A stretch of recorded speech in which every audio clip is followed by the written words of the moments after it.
Bonjour, bonjour à toutes et tous. Oui, je suis Jean-Sébastien. Après avoir passé à peu près 13 ans chez Decathlon sur différents métiers, j'ai rejoint une entreprise qui s'appelle Imatera pour allier cette conviction personnelle qui est une partie du sujet du jour, autour de la coopération et de la création de valeurs multiples que ça peut occasionner dans nos modèles économiques. Et chez Imatera, on accompagne justement les transitions de modèles économiques, notamment autour des trajectoires d'économie, de fonctionnalité et de coopération, ça tombe bien. C'est un plaisir pour moi de partager autour de ce sujet ce midi. Merci beaucoup à toi de te joindre à nous sur ce sujet. Plaisir partagé. Toi qui travailles particulièrement sur le sujet de la coopération, peux-tu nous expliquer ce qui se cache derrière ce mot de la coopération? Alors expliquer, je sais pas. En tout cas, je vais témoigner de ce que j'ai pu apprendre dans la réalité, de ce que j'ai transformé chez Decathlon et de ce qu'on essaie de faire avec nos clients aujourd'hui. Parce qu'expliquer la coopération, c'est plutôt davantage quelque chose qui se vit. Il y a un premier point, c'est que il y a souvent un amalgame qui est fait entre collaboration et coopération. Et c'est peut-être le seul petit point de sémantique que je ferai dans les messages que j'aimerais vous faire passer. C'est que collaborer, c'est collaborare, et donc c'est travailler avec, et coopérer, c'est coopérare, c'est construire avec. C'est une petite différence sémantique, mais qui est fondamentale dans la posture.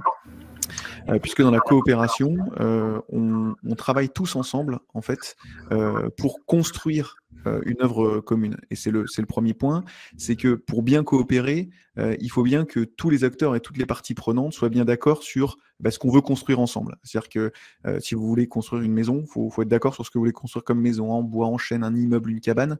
Et ensuite, les acteurs peuvent se mettre sur chacun un bout de la structure en fonction de leurs compétences, de leur appétence, de leur modèle, pour réaliser cette œuvre commune plus grande, souvent, que la structure elle-même. Et donc, c'est le premier point. C'est vraiment une relation qui est gagnant-gagnante. On le voit quand elle se met réellement en œuvre dans les modèles économiques. Eh bien, c'est à ce moment-là, il n'y a quasiment plus besoin de contrat. Quand l'un gagne, l'autre gagne, et parfois c'est tri, quadri, parti. Dans des exemples comme Michelin, qui avec une offre arrive à faire économiser du carburant, on voit bien les effets que ça peut générer. Dans les modèles qu'on a travaillé chez Decathlon, où on travaillait la performance autour de la mobilité durable, eh bien, on voit bien que quand on arrive à animer de la performance, les acteurs comme la mobilité, la santé, etc., qu'on peut agréger autour de cette nouvelle création de valeur, eh bien, qu'on a réussi à construire ensemble. Et donc, on est vraiment dans une relation gagnant-gagnant, dans cette pure coopération. Et puis, au niveau de la posture, ce qui peut différer aussi de la collaboration, c'est que c'est une posture qui est très basse. On se met pas au centre en disant je vais prendre telle part de marché et puis ensuite je vais travailler avec des gens pour qu'ils m'aident à la pérennité de mon entreprise et de prendre des parts de marché et d'être plus gros, etc. Mais c'est une posture beaucoup plus basse où je mets en avant cette œuvre commune que l'on veut bâtir ensemble, et moi je me mets au service, comme les autres parties prenantes de mon écosystème, pour construire cette chose. Donc c'est une posture un peu plus basse, on est davantage dans l'écoute et dans la compréhension un peu plus fine des problématiques de chacun, avant de se placer soi au centre de tout, qui est un peu le réflexe de nos anciens modèles. Et puis, un autre élément qui est fondamental, quand je disais qu'il faut qu'on se mette d'accord sur quoi on veut coopérer, c'est ce pourquoi. Parfois, on entend parler de raison d'être. C'est qu'est-ce qu'on veut obtenir ensemble. Ça, si on ne le définit pas, encore une fois, compliqué de coopérer. Un point également que j'aimerais apporter, c'est que seuls les individus coopèrent entre eux, pas les organisations. C'est-à-dire que Act and Fact ne coopère pas avec Imatera.